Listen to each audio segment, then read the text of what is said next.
皆さんごきげんよう。三輪明宏でございます。今日はね、愛の作法、もう聞いただけで気まずくなってる人いるでしょう。なぜか。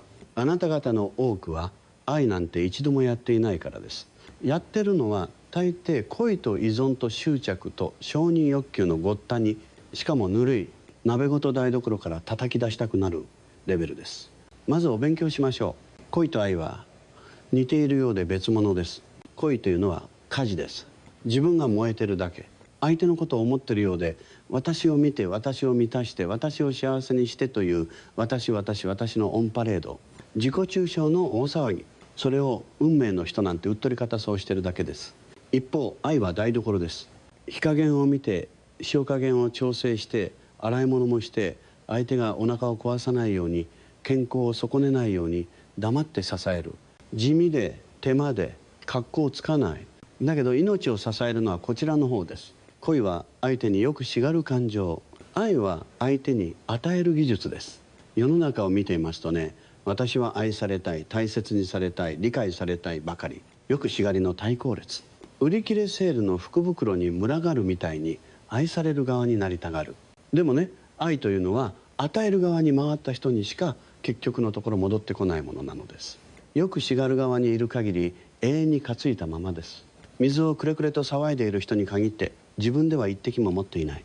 だからこそお伝えしたい愛の作法とは、よくしがる癖を捨てて与える技術を身につけることなのです。ところが最近は見せかけの愛が大流行です。人前で仲良くしている様子を見せびらかしたり、贈り物を並べてこんなに大切にされてますと自慢したり、それは目ではなく後方、人に見せるための舞台装置です。本物の愛は大体人に見せられません。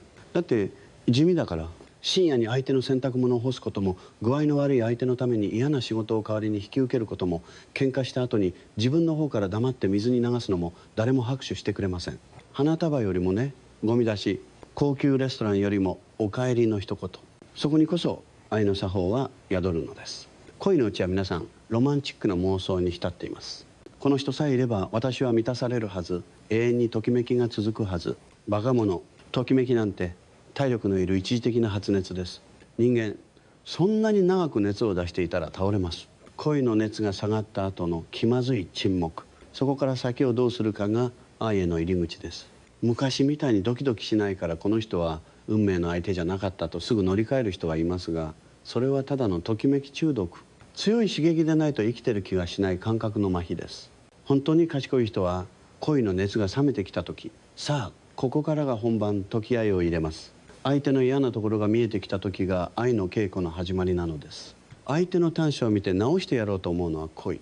ああ、この人はこういう人なのだと理解して、自分がどう折り合いをつけるかを工夫するのが目です。愛とは相手を改造することではなく、理解し受け入れ法を学ぶことです。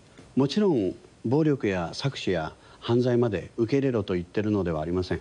自分を壊すような関係からはさっさと逃げなさい。それもまた自分への愛の作法です。自分を尊重できない人が人を本当に大切にはできません。最近多いのが愛されてないと怒る人です。記念日を忘れられた、返信が遅い、会いたい時に会えない、それだけで私は軽く見られていると騒ぎ立てる子供ですか。相手には相手の人生があります。仕事もあれば体調もある、家族の事情もある。それらをまるで見ないで私の望む通りに動かないから愛されていないと断定する。これが恋の自己中心です。愛の作法とは、こういう時に一拍置いて考えること。この人は今どんな状況なのだろう、私が逆の立場だったらどうだろう。自分の感情より先に相手の事情を想像する、それだけで随分と人間関係は変わります。愛というのはドラマチックな言葉や高価な贈り物では狩るものではありません。待ち合わせに遅れてきた相手にどんな一言をかけるか、疲れて帰ってきた家族にどんな顔でお帰りを言うか、相手が間違った時に責め立てるのか、一緒に片付けようと寄り添うのか、そういう些細な瞬間の積み重ねです。恋は勢いで始まりますが、愛は作法で続きます。作法というのは才能ではありません。訓練です。あなたが毎日の生活の中でどれだけ自分のエゴを観察し手綱を引けるか、その繰り返しです。例えば相手のちょっとした言動に腹が立った時、どうして私ばかりと思う。その瞬間に待ちなさい私。一度内側の自分を呼び止めるんです。今私は愛するよりも勝ちたいだけではないか。この怒りで相手を傷つけたとしてその後残るものは何か。そうやって自分の中の浅ましい部分をきちんと見つめること、それが愛への第一歩です。自分の汚さから逃げ続ける人に愛は扱えません。皆さん愛されるためのテクニックばかり求めます。会話術だの、外見磨きだの、駆け引きだの、どうすればモテますかと聞きたがる発想が逆なのです。どうすればこの人を幸せにできるか、どうすればこの人が楽になるか、そこを考え始めた時、あなたはすでに愛の入り口に立ってます。モテるかどうかなんておまけです。愛の作法には3つの柱があります。一つ、よく見ること。相手の表情、言葉の裏、沈黙、その火の疲れ具合、そういうものをちゃんと観察すること。2つ、よく聞くこと。相手の言葉を途中で奪わない、すぐに正論をぶつけない、自分の意見を押し付ける前にこの人は何を感じているのかを聞き切ること。3つ、静かに待つこと。人はすぐには変わりません。自分の思う通りにも育ちません。相手のペースを尊重しながら一歩引いたところから見守ること。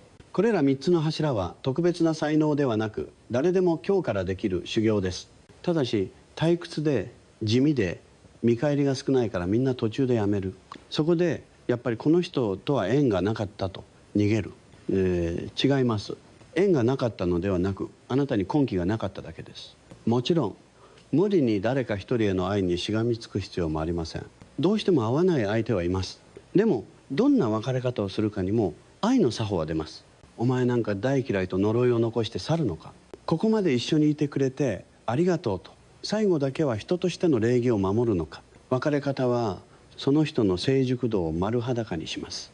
別れを呪いにする人は次の相手にも同じことを繰り返します。別れを感謝で締めくくる人は売ったものよりも次の出会いに向けて豊かになります。愛の作法とは相手を幸せにする技術であると同時に別れの技術でもあるのです。そしてここが一番大事なところですが、男女の情だけが目ではありません。親子の愛、友人の愛、同僚への思いやり、知らない誰かへの親切、そうした人間愛を育てていかなければ恋愛なんてすぐに錆びつきます。恋人には優しくても店員さんには横柄、家ではいい顔をしていても外では車の中から人を罵倒する。そんな人が私は彼を本気で愛していますと言っても笑わせないでください。本当の愛は対象が変わっても質が変わりません。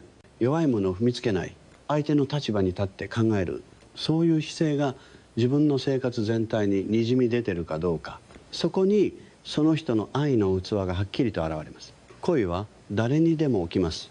年齢も性別も関係ない。ちょっとしたに追い足草に心がふっと惹かれる。そこから先をただの恋の火遊びで終わらせるのか、愛という国へ渡る旅にするのか、それを決めるのはあなたの覚悟と作法だけです。恋に溺れている皆さん、自分の欲をまずしっかり見定めなさい。その濁った欲を丁寧に焼き払って相手本位の愛という国へたどり着いた時にだけ本物の幸福は静かに姿を現します。派手な花火ではなく、冬の夜にそっと明る安どんのように。で最後に一言、愛を求めてさまよっているあなた、今からでも遅くはありません。今日誰か一人にささやかでいいから与える側に回ってごらんなさい。